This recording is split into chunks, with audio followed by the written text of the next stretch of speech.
Today we have a very nice and interesting topic to talk about, and that is reliance on Allah. A lot of people say, the typical saying, trust in God but tie your camel. That means, put your faith in Allah but try your best to see what you could do for yourself. Actually, the Sufis say, when you put your trust in Allah, you have tied your camel. When you put your trust in Allah, you have tied your camel. So today we are going to look at this very important issue, that is reliance on Allah. And I want to begin by, let us go to the source of the beginning of Islam. Yes, Adam was Muslim. Yes, all creatures in the universe, they are Muslims, because they submit to Allah willingly or unwillingly, except human beings and jinn who have a choice. Some of them are and some of them are not. But the real beginning of Islam started with Father Abraham. The phases before that, they were there. The messengers came and taught them submission and all these things. But Father Abraham resurrected direction and focus to the Kaaba, and he started through Ishmael the beginning and spread of Islam, inshallah. Now, what is the lesson that Father Abraham gave to the world?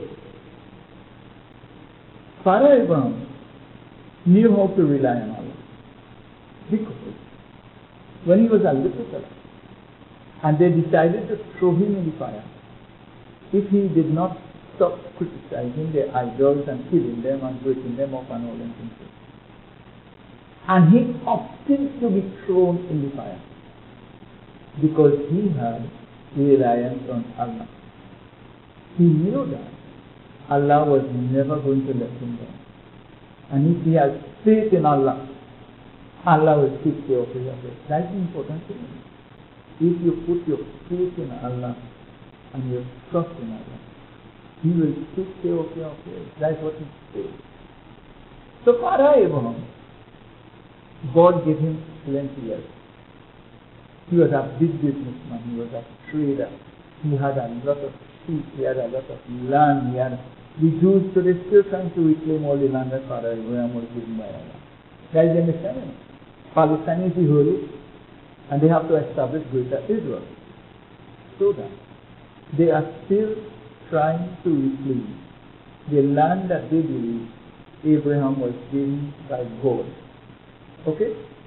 The point is, Abraham was a very, very wealthy person.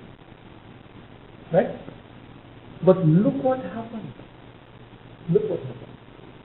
Abraham gave his second wife a bottle of water and a little bit of food, bread and meat, and put her in the wilderness where there was not even one blade of grass. In the wilderness, no water, no food, no shade, nothing at all. And his only son, after a long time, he prayed Allah, Rabbi habli mina salihin, and Allah gave him a righteous son. Look, this verse in the Quran. And Allah gave him a righteous son ready to forbear and make sacrifices. Oh my Lord, grant me a righteous son. So we gave him the good news of a boy ready to suffer and forbear. Right? So Abraham was granted a special son in his old age. In his old age. Right? And that boy and the mother, he took and he wanted a son for a purpose, to carry on his legacy, to carry on the religion, because anywhere he went and preached, the people were only schemers, tricksters, materialists. That was all this. No morality, nothing. Everywhere he went. So he wanted his legacy. Who will carry on my legacy? Even Luke, according to the Bible, Lot and Abraham separated. Lot took this portion of the land and Abraham took this portion. And look what happened to his people. They became so obscene and immoral that Allah had to turn upside down the two towns, Sodom and Gomorrah and all them people. Right? No. So Abraham didn't want that. He wanted someone to carry on his legacy. And as a result, Allah answered his prayer and gave him a boy who was prepared to make sacrifice and to do work for Allah's sake. Good. And then what happened?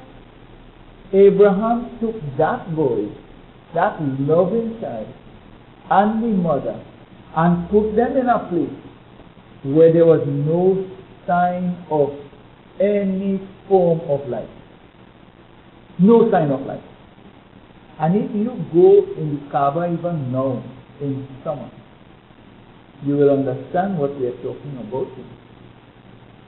You go out in the road in the hot sun. You could become dehydrated in minutes. The water will just run out of your body. And now it has shelter and air condition and all these things, and it's still like that.